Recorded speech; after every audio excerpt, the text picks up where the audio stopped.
Good morning sa ating lahat, mga kaibigan.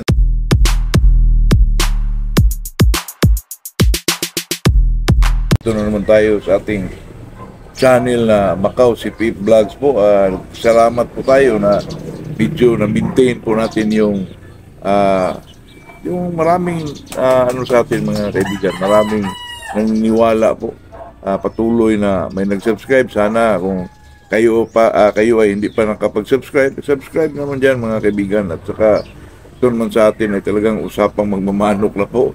Wala hong toxic dito mga kaibigan. Tayo po ay talagang gusto lang nating masaya tayo palagi mga kaibigan. Ang sa atin dito ay sa ating nakasanayan na shoutout portion po na magandang umaga kay Elmer Pintor, Albay, Patrick Gustilio from Davao City, POD 1286 Gimfarm, Ryan Rindon, Christopher Sina sa Lubok, Bohol na nagano sa atin ng gold mga kaibigan, Romel Nabor, Saudi Arabia, Boy Cado, Bicol, Naga City, may laban sa Mercury po, itry doon niya yung B12 at Inirbon mga kaibigan, ay talagang mag-enjoy siya doon pero hindi naman tayo sabihin natin na siguradong manalo po. Depende na sa inyo yun mga kaibigan, sa pagbigay nyo, sa timing sa pagbigay, at saka yung yung obserbasyon po, yun ang mag-ano sa susi ng tagumpay. Di yung sabihin mga kaibigan, natalo yun. Di, depende na yan sa inyo mga kaibigan, sa timing nyo at saka sa pagprinting nyo at saka yung manok nyo magaling. Pero wag nyo isipin mga kaibigan na talagang 100% manalo yan. Talaga naman sa sabong mga kaibigan ay itong sabong ay hiwaga po. Pero pag ginamit mo yung mga ganyang klaseng ay nakita nyo ng mga kaibigan, talagang may mga malalakas na palo po, lalo na pag marunong kayo sa timing at saka sa tamang pagbigay po. Nako. At saka din kay Shaira Buntuyan po. Good morning sa ating lahat mga kaibigan. Ang pag-usapan natin ngayon mga kaibigan ay yung napakasimple lang at saka mag-enjoy tayo mga kaibigan. Ang gold ho ba ay rasher o sagasa na manok, mainit daw ulo mga kaibigan. At saan ho ito nagmula? Ay kasi mga kaibigan ay nag-comment sa akin doon na ang gold ba daw ay kasi ang golden niya mga kaibigan ay hindi daw marunong umilag, hindi magsalta daw pero hindi marunong umilag, at saka mainit ulo mga kaibigan. Sagasa ay kasi itong gold naman mga kaibigan, pagkakaalam ko ay sa dito naman sa Pilipinas mga kaibigan, talagang hindi naman natin ito nakita, lalo na nung bata pa tayo mga kaibigan. Ang nakita natin yung mga tubaon, yung mga Bisaya, tubaon, pero yung kulay na gold mga kaibigan, hindi po. Kasi ito ay nagmula sa labas ng bansa mga kaibigan. Especially kay kay Duke Halsey po mga kaibigan. Ito sa tingin ko ho, ito ay limon din to mga kaibigan. Siguro ginawang pinasok to sa limon, tapos binibreed out, tapos binalik sa kung anong ginagawa nila nito. Kasi itong gold mga kaibigan ay talagang napaka-idol ko po dati pa. Ay talagang hindi ho ako mawala ng gold sa area ko mga kaibigan. Kasi ang gold mga kaibigan may angak at saka may mga ilag. Totoo yan mga kaibigan. Kung pumalo, super. Ilang bisis na ako nakahawak nito mga kaibigan. Pero nung na-cross ko ito kasi mga kaibigan dati may nakahawak ako ng Yellow Ligid Hats ko. Kinukross ko siya sa Yellow Ligid Hats mga kaibigan. Medyo mainit ulo niya na wala sa control yung, pero pag dumating na sila sa 11 months old mga kaibigan, yung medyo mag-mature na, talagang lumilitaw yung kagalingan ng isang manok po, yung gold mga kaibigan. Sa Bisaya, Kabiyara po.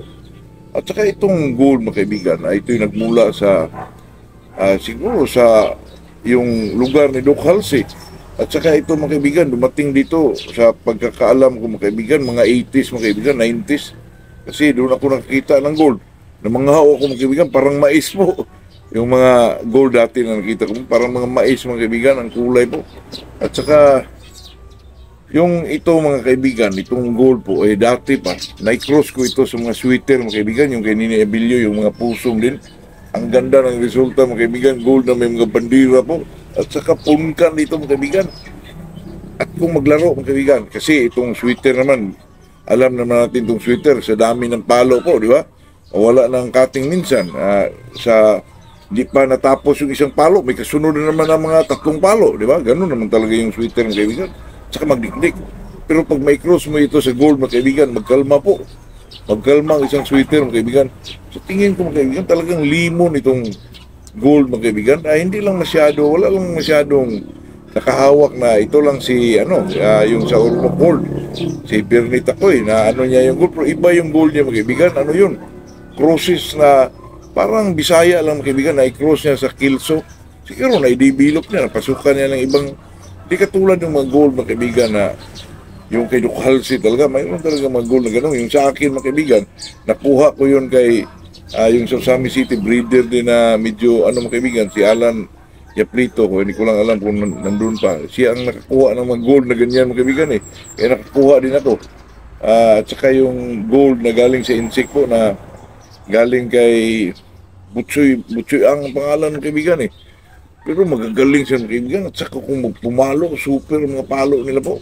At saka yung gold na yun, mga kaibigan, yung nahawakan ko dati ang galing po, na-cross ko sa mga limon guwapo, mas lalong gumaling po, mga kaibigan. Tapos cross ko sa yung mga pumpkin talaga. Kasi ang punka na manok dati, mga kaibigan, yung mga pusong talaga, napakaganda ng balahibo po, parang yellow orange, mga kaibigan.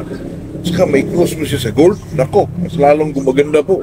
Tapos, alam mo ang gold, mga kaibigan, sa away, parang siyang may limon claret po.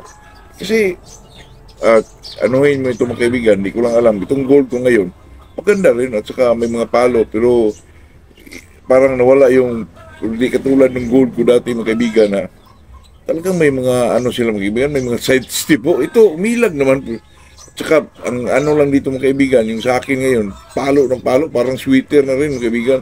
Pero, umangat pa rin. Pero na-amaze lang ko doon sa gold ko dati, mga kaibigan, kasi talaga may mga side step po, parang mga busto ng away, mga kaibigan, totoo yan.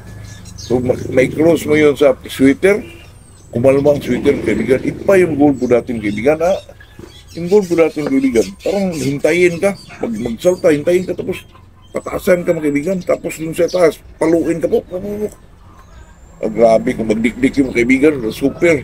At saka, ang kulay, mga kaibigan, ang ganda po. Kaya yung nadala ko dito sa bull, panay ang panalo dito, mga kaibigan. Kaso na ubos sa mga kaibigan, yung tinatawag na laway-laway po. Yun ang nakaubos, mga kaibigan. Kaya itong gold ko ngayon, iba na to. Hindi ko alam kung anong bloodline ito, mga kaibigan, na dumating sa akin. Kinukross ko sa mga pusong din, mga kaibigan. At saka, sila, medyo marami ang palo po. Tapos, mga ilag din.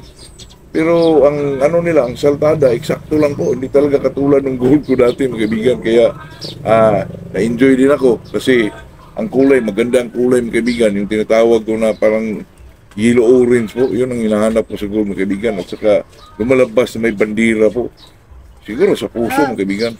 Kasi ako, pag may sweater ako, gusto ko po, mga kaibigan, na may bandira talaga. Kaya yung masabi ko dito sa gold ay kung sino may yung mga may gold dyan, ay talagang magaling po. At saka may mga ilag, mga kaibigan. At saka pag-ipasok mo sa sweater, mga kaibigan, talagang magkalma ang sweater po. Yun lang, ako naman, mga kaibigan, talagang gold lover ako, mga kaibigan. At saka pag may cross mo sila sa mga sweater, lalo na pag sa mga pundan, talagang lalong gumaganda po. Kaya yun lang po, sa pagkakalam ko, yung gold ay magaling at saka may mga ilag, may mga salta. Talagang superb malo po. Yun lang, mga kaibigan, yun lang ang maitalakay natin sa araw na ito. Ay patuloy tayong nag-enjoy sa buhay, mga kaibigan. Kasi kagabi medyo umulan na po. Kaya tuloy na itong pagkumanok natin, mga kaibigan. Good morning sa ating lahat, mga kaibigan.